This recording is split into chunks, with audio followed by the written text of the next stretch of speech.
Bagaimana cara mengatur pola makan penderita diabetes saat Lebaran? Apa saja risiko penderita diabetes jika tidak mengendalikan pola makan saat Lebaran?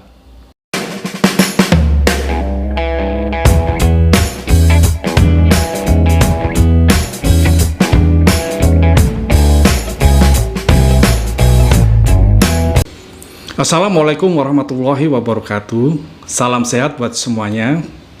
Dalam Lebaran, di samping bersilaturahmi dan berkumpul bersama keluarga, juga identik dengan makanan khas Lebaran yang dihidangkan. Makanan khas Lebaran seperti kue, sirup, opor ayam, pada umumnya mengandung kandungan gula dan lemak yang tinggi. Bagaimanakah risiko penderita diabetes jika mengkonsumsi makanan tersebut tanpa terkendali? Risiko bagi penderita diabetes yang tidak dapat mengendalikan pola makannya dengan baik dapat dikelompokkan dalam dua kelompok. Yang pertama, risiko akut yang dapat terjadi secara mendadak jika kadar gula darah naik terlalu tinggi, dinamakan dengan krisis hiperglikemia, yaitu kondisi klinis di mana terjadi peningkatan kadar gula darah di atas 250 mg per desiliter, disertai adanya komplikasi akut dalam metabolik. Ada dua hal, yaitu metabolic acidosis atau terjadi kenaikan osmolaritas atau kepekatan cairan tubuh.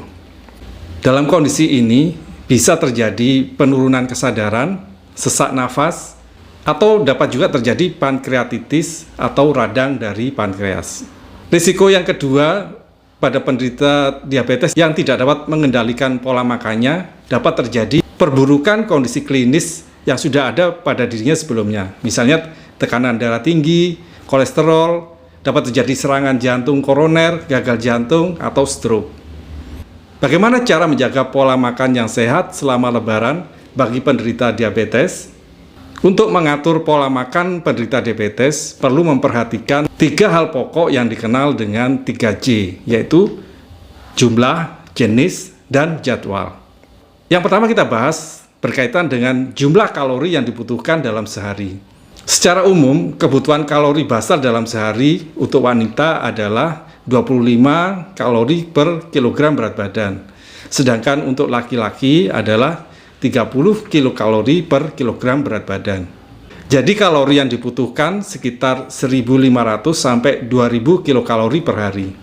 Kebutuhan kalori ini disesuaikan dengan kondisi masing-masing individu dengan memperhatikan faktor-faktor antara lain usia, aktivitas fisik, kondisi kesehatan atau kesakitan, berat badan dibanding berat badan ideal, misalnya orangnya termasuk kurus atau gemuk. Komposisi makanan yang dianjurkan terdiri dari karbohidrat yang dianjurkan sebesar 45 sampai 65% dari total asupan energi. Tidak dianjurkan kita melakukan pembatasan karbohidrat terlalu rendah sampai dengan kurang dari 130 gram per hari. Gula dalam bumbu masih diperbolehkan asal tidak berlebihan. Bagaimana dengan pemanis buatan? Pemanis alternatif masih dapat digunakan sebagai pengganti glukosa asal tidak melebihi batas aman konsumsi harian. Untuk pemilihan karbohidrat, disarankan untuk mengkonsumsi karbohidrat jenis yang kompleks, yang bersifat lebih lambat dicerna dan banyak mengandung serat makanan. Misalnya beras merah, sayuran, buah, ubi, jagung, gandum, pisang, apel, singkong, dan talas.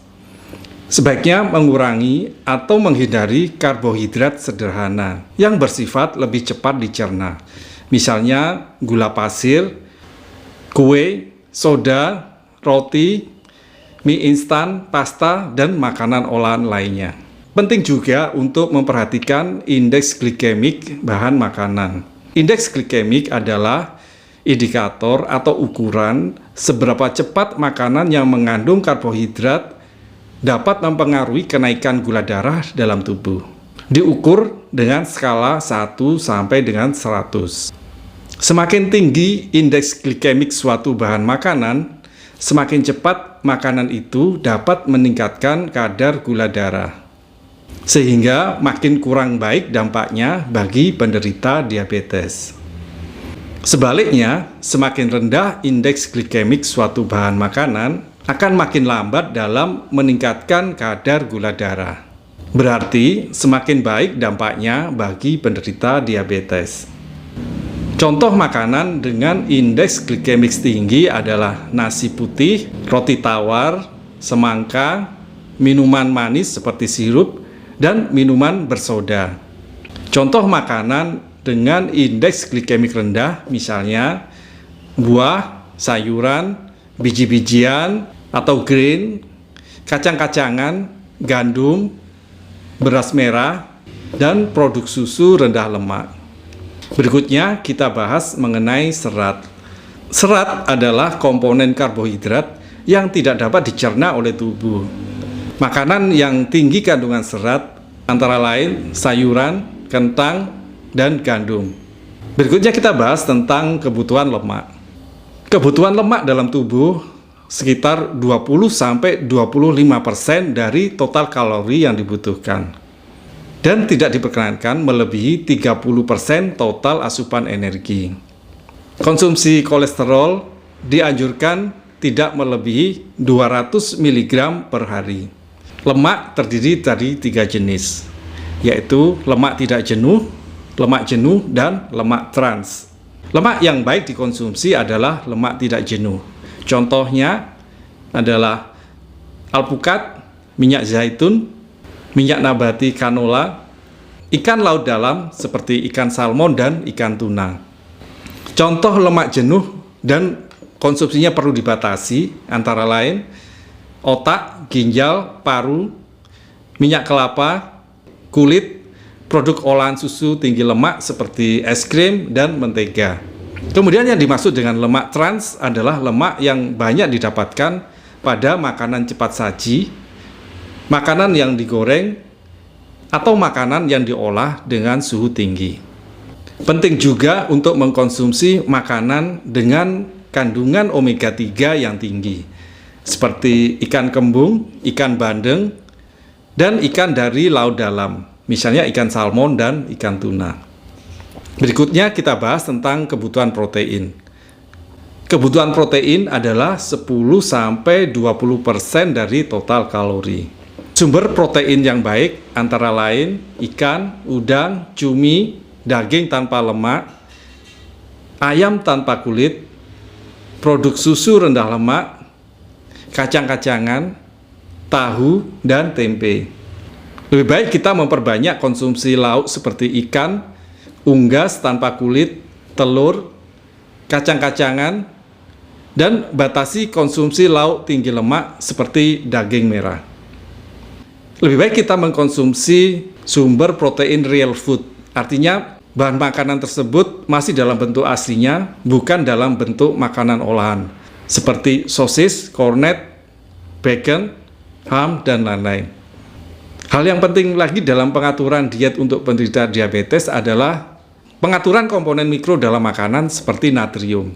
Konsumsi natrium disarankan kurang dari 1.500 mg per hari, atau kurang lebih maksimal 1 sendok teh. Perlu juga kita memperhatikan makanan dengan kadar natrium tinggi yang didapatkan pada makanan kemasan atau makanan olahan seperti biskuit, cracker, keripik, serta makanan dan minuman dalam kaleng seperti sarden, sosis, kornet, sayur, dan buah dalam kaleng.